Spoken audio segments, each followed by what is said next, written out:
Donna Huckabee, welcome to the show. I don't think they understand why they lost. Oh, they sit there in their little bubbles. They talk to each other. They don't understand America at all. They ignore flyover country, hardworking people, the people that really make this country work, the folks who finish houses with their carpentry and masonry and electrical skills. They don't know those folks, and they don't care. They look down their noses at them.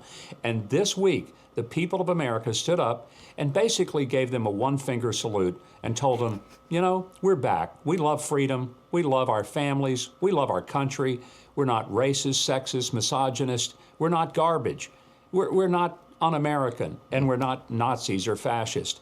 And I think it's been a great week for American people. And, you know, one of the things, too, that comes out of all of this is that when I hear this nut on there saying, oh, this was a time when the racist and the sexist stood up, I'm thinking, yeah, all those racists who were black and Hispanic who voted for Trump in record numbers, all those sexists who Trump got more votes from women than typically a Republican would get, and certainly more than he was expected to get. So are these people who are just so stupid about their own race and their own gender that they voted for him anyway? No, what happened was America came back alive this week, and thank God. Don't talk down to people. We don't like it. Governor, I mean, take a look at this headline. It's in the Wall Street Journal. How Trump won the economy is everything election. Turns out the economy was the top issue in the election. But the Democrats, what do you think about this, Governor? The Democrats ignored it because they had to ignore it. Well, they didn't have anything to say. They ruined the economy. They wouldn't admit it. And they kept telling us, oh, the economy's doing great. And people who were squeezing the handle at the gas pump said, really? Well, explain why this gas is costing me so much more, twice what it was.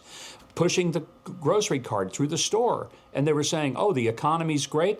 How come I can't afford what I used to could afford? Going out to eat? Forget about it. Twice as much as it used to be. Wanting to buy a new home? Can't do it. Cost is doubled.